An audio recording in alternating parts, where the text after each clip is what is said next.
Je ne sais pas ce qu'il attend de notre relation. Que faire?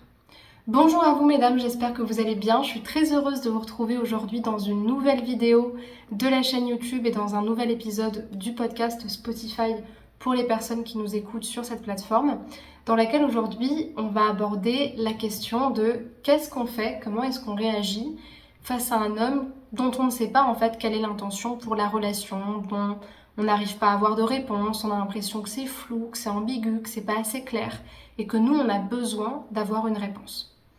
Pour les personnes qui ne me connaissent pas, je me présente, je m'appelle Chloé Mercart, je suis coach certifiée, maître praticienne en programmation neurolinguistique et en hypnose ericksonienne et praticienne également en hypnose directive et en hypnose profonde. Si vous ne connaissez pas C'est Mes Plus, eh bien écoutez, disons que c'est une entreprise avec la mission d'accompagner les femmes à se sortir de la dépendance affective depuis 2020 en leur apprenant à s'aimer plus et donc à renforcer leur estime d'elles-mêmes pour qu'elles soient plus indépendantes et plus puissantes dans leurs relations amoureuses et dans leur vie.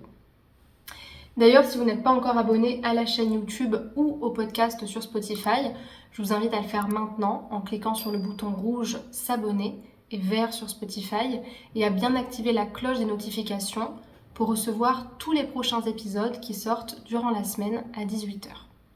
Sachez également que j'ai créé pour vous une formation offerte qui s'intitule « Incarner la femme sensationnelle, lumineuse et unique qui l'épousera » et qui vous aide à travers des outils de coaching à renforcer votre estime de vous et à mieux savoir comment vous positionner dans les relations.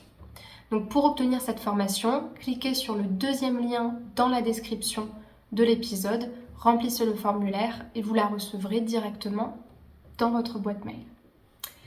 Moi, ce que j'ai tendance à vous dire, les filles, et ça je vous le dis par rappel, je vous le dis en séance, je vous en fais prendre conscience, c'est que vous aurez beau me donner tous les éléments ambigus que vous voulez, pas de réponse est une réponse. Admettons que demain vous rencontriez une personne extraordinaire, une personne qui est prête à vous donner la lune, qui est prête vraiment à s'engager avec vous et que vous remarquez que cette personne-là, elle est vraiment unique et qu'il ne faut pas passer à côté.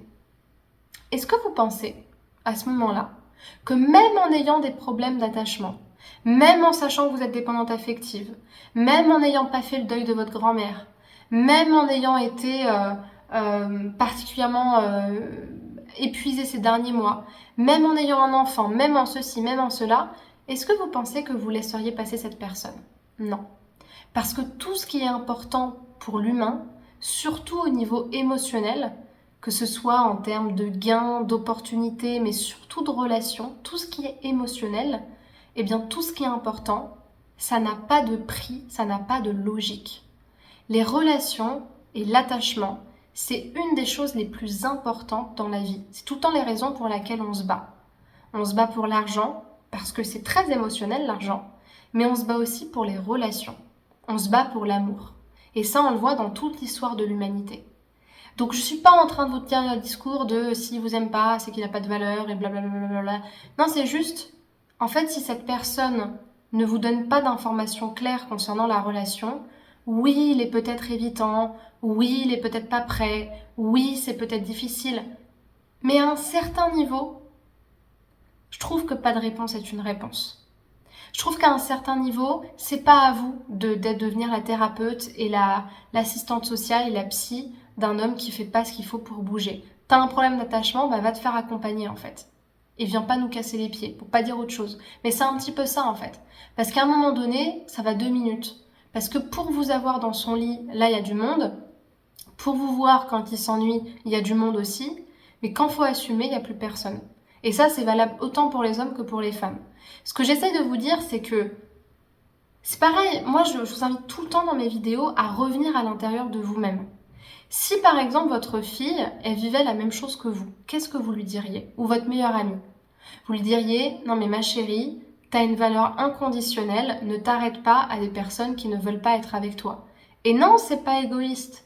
C'est égoïste si finalement on enlève tout le monde de notre vie juste pour cette raison-là et qu'en fait on s'empêche à ouvrir notre cœur à des personnes qui en valent la peine et qui sont juste un petit peu maladroites parce qu'on estime qu'on est mieux que les autres. Mais là, c'est juste du respect de soi-même. J'ai été là pour toi, je t'ai rassuré, je t'ai dit tout ce que tu devais entendre, je t'ai donné du temps, j'ai été patiente. Tu veux pas être avec moi, tu sais pas ce que tu veux, et va voir ailleurs si j'y suis en fait à un moment donné. Enfin, c'est vrai quoi. Est-ce que vous êtes... En fait, à un moment donné, c'est entre vous et vous-même. Est-ce que vous êtes prête à passer encore 6 mois, 1 an, 2 ans, 5 ans, 10 ans à attendre que la personne se décide? Si vous êtes prête à prendre le risque, prenez le risque. Moi, j'ai déjà accompagné des personnes qui me disaient, bah moi, ça fait 10 ans qu'il a toujours pas quitté sa femme. Ok, d'accord. T'en as 55, ça fait 10 ans que t'attends. T'es prête à encore attendre combien de temps? 65, 75, jusqu'à ce que tu meurs? Écoute, c'est entre toi et toi-même à un moment donné. Le rythme de chacun, on ne peut pas le juger. Mais si ça vous fait souffrir, à vous de déterminer combien de temps vous êtes prête à attendre. Une absence de clarté est une réponse. Et moi, j'aurais tendance à vous dire, déjà, la vie, elle est très compliquée. Il faut payer ses impôts, il faut aller travailler tous les jours, il faut se battre avec la dépression. On a des problèmes familiaux, on a des problèmes de santé. Si en plus de ça, on perd notre énergie avec des personnes qui nous font miroiter quelque chose et qui ne nous parlent pas français, moi j'ai tendance à vous dire, ok, il faut être patient, il faut ouvrir son cœur, il faut donner le bénéfice du doute, mais à un certain moment, je pense qu'il faut savoir mettre ses limites et savoir aussi jusqu'où est-ce qu'on peut aller. S'il veut pas entamer de relation sérieuse et qu'il est hésitant à chaque étape, c'est qu'il n'est pas prêt tout simplement. Imagine seulement qu'est-ce que ça donnera une relation avec lui si tu commences déjà dans cette situation-là, alors que ne serait-ce que entamer une relation, c'est compliqué pour lui. Voilà. Surtout, gardez bien en tête, pas de réponse est une réponse. C'est très important de le garder en tête. J'espère que cet épisode vous aura plu. Si c'est le cas, je vous invite à évaluer le podcast de 5 étoiles. Un pouce bleu pour la vidéo, un commentaire pour la renforcer, des questions si vous en avez pour que je puisse y répondre. Et si vous avez besoin d'être coaché, accompagné, boosté, d'avoir des prises de conscience, de faire des protocoles de folie pour vraiment avancer et être impacté, et franchement la thérapie brève c'est quelque chose de très impactant, que j'aime d'amour, que je me forme tout le temps à ça pour vous proposer des séances toujours plus impactantes pour vous. Donc si vous avez envie de savoir ce que c'est, d'être accompagné tout simplement, je vous invite à cliquer sur le premier lien dans la description de cette vidéo, réservez votre appel, répondez aux questions du formulaire et ensuite on va pouvoir échanger ensemble. Je vous dirai comment est-ce que je peux vous aider et je vous proposerai une première session ensemble.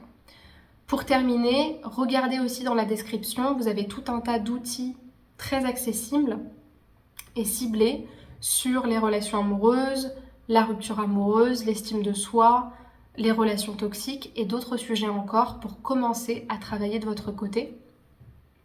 Et ensuite, je vous invite à me rejoindre sur les réseaux sociaux pour pouvoir m'écrire en privé et toujours suivre la communauté S'aimer plus sur Facebook, Spotify, YouTube, Instagram, TikTok.